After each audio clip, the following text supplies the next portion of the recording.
Doctor, give me the news. Let's get dialed in.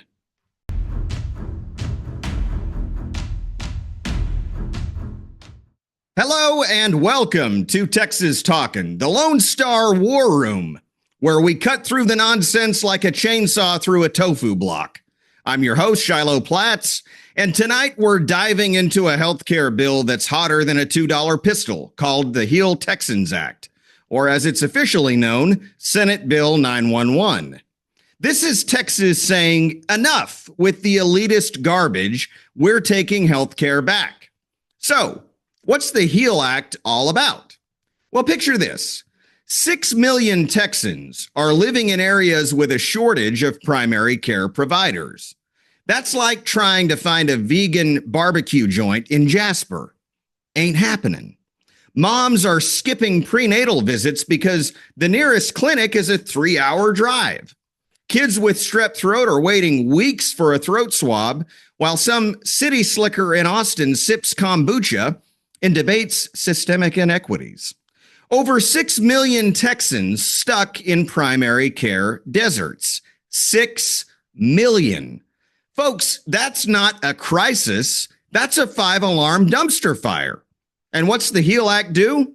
Well, it unleashes the heroes in scrubs, advanced practice nurses, APRNs, to do what they're trained for without a doctor playing hall monitor.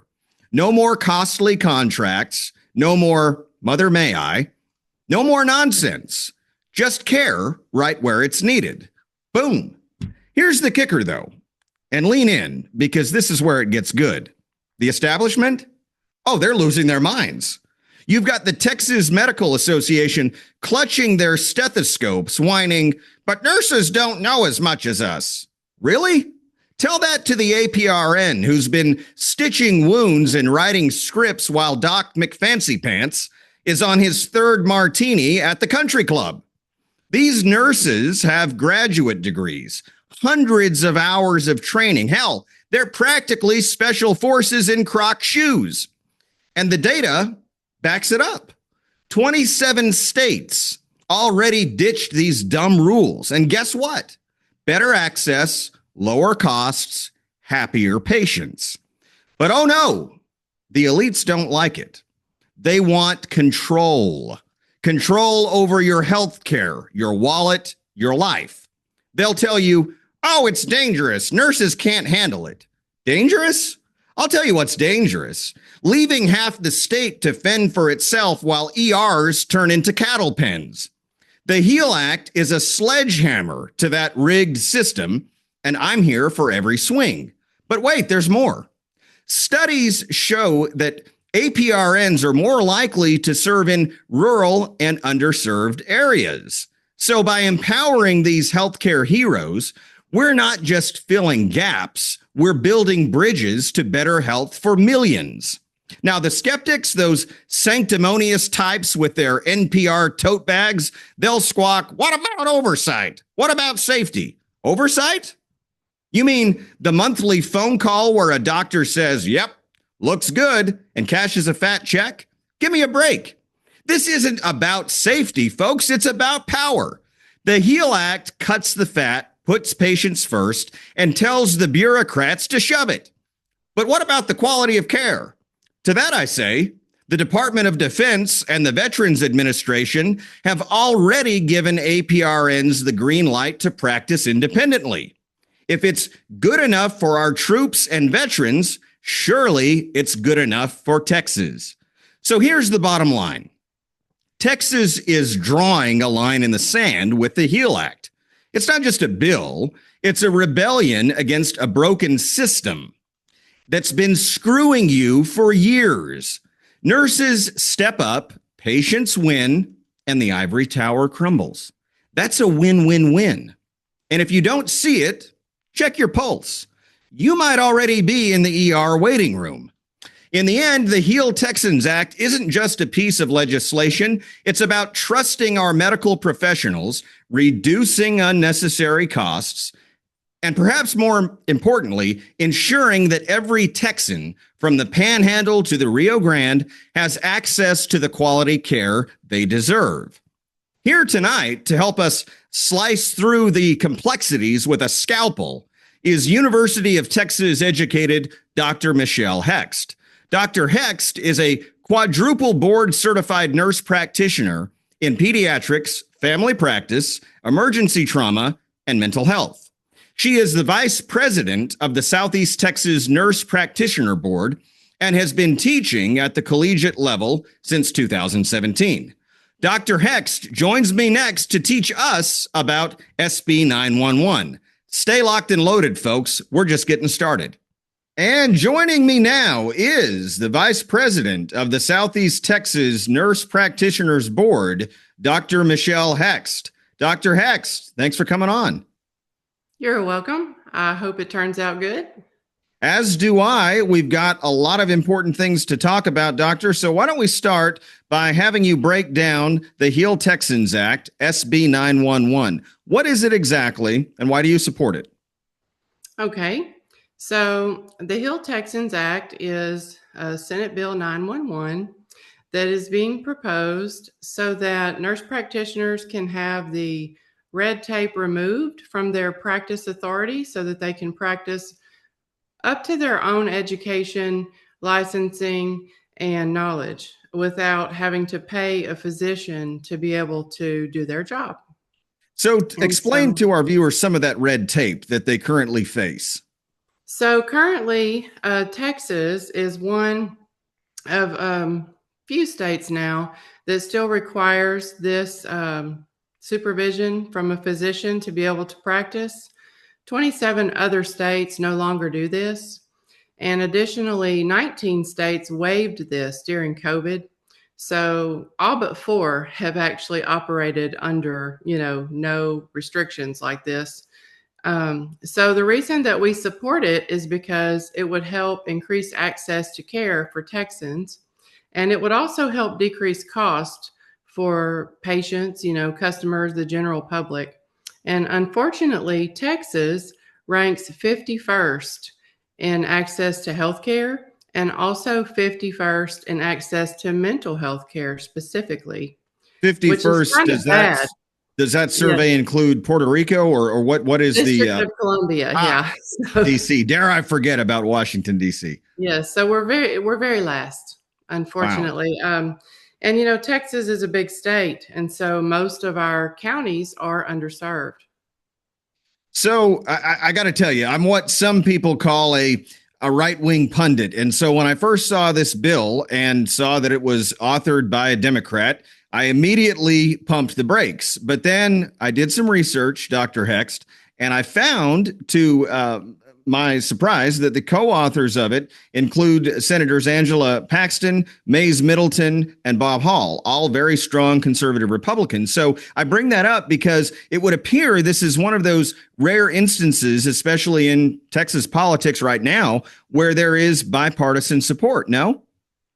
Absolutely. It's a very bipartisan issue because we all need health care.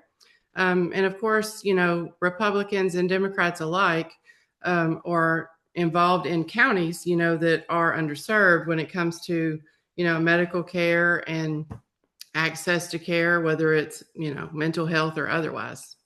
So what would be some of the potential consequences of not passing SB 911? The status quo, if it were to continue, what could you see happening? Well, Texas could continue to be very last in access. Folks will still not have access to very basic medical care like preventive measures, vaccines, blood pressure management, very simple things that prevent chronic illnesses, right? In addition to that, we may continue to see children's suicide rate be very high. We have a significant state of emergency in pediatric mental health right now in the entire United States. And then with Texas ranking last, in mental health care as well, it's just really hard for a nurse practitioner to get out there and, help patients and have a clinic when they've got to find a physician and pay them anywhere from, $1,000 a month to, I know one nurse practitioner who pays $60,000 a year to her supervising physician. So, it's really hard, and that cost has to come from somewhere. And so what ends up happening is the patient has to end up somehow being charged more because this expense exists where it Gets should passed not. down. So, what does this fee that nurse practitioners often pay functionally do? I mean, are we just kicking up money to a bureaucracy, or is there some logical reason why nurse practitioners have to pay a fee? The reason is that that's the current law, and all it does is the physician will sign a form saying that they will supervise the nurse practitioner, and then they are supposed to, meet with that nurse practitioner once a month or so, and perhaps talk about a case or two. It's up to them, what they decide to do and how they decide to manage it. And meanwhile, they haven't seen any of the patients or made any of the treatment decisions. And then, the patients don't get to see the physician at all. And the physician is collecting a check. Well, and just for the purposes of clarity, in case there are people who are watching this or who will watch this that don't know it, nurse practitioners, as I understand it, can prescribe medication. So it would seem to reason if we trust nurse practitioners to essentially have our lives in their hands with prescribing medicine, maybe we ought to trust them to make decisions without oversight and bureaucracy, no? Right. It's the prescriptive authority that is delegated by the physician.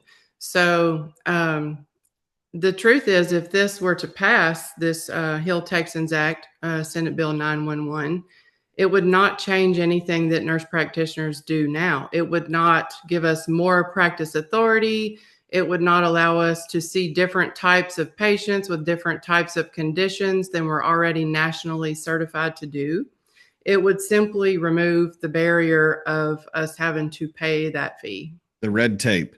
So, Dr. Hext, I know politics well enough to know that no matter how good a bill is, it's going to face, to some degree, a certain level of opposition. What are the arguments against passing this bill, and what opposition do you feel it might face? Absolutely. So, the biggest opposition is going to be the Texas Medical Association. They are a group of physicians who are very much against this act passing.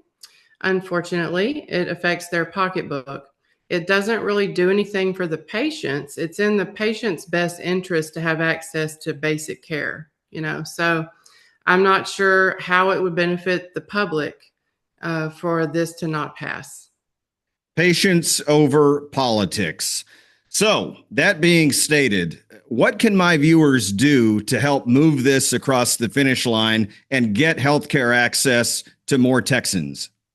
The best thing that Texans can do to help move this across the finish line is to find who represents them, their local state representative, and also their senator. And really, all you have to do is Google who represents me in Texas, and it'll pop up. It'll show you, your district, your senator, everything you need to know, and contact them. Contact them on their social media. They all have social media platforms. Several of them are now asking, for different constituents' opinions on various bills that they're looking at. And just, let them know you support it and that you are their constituent and you would really like for this to pass so that Texas could get off of that bottom rung when it comes to taking care of people. Amen. Well, Dr. Hext, I want to thank you for not only what you've done, but what you're doing in our community for healthcare. And I want to thank you for taking some time to come on and talk to us tonight. All right. Well, you're welcome. I hope it helps someone. I hope it helps the public. We would certainly like to get out there and fix this problem. May God bless you, and may God continue to bless the great state of Texas. Thank you for helping us keep Texas talking. Stay dialed in to interviews and content just like this by clicking that follow button on my Facebook page, or hit the subscribe button to learn more about exclusive access that you won't want to miss.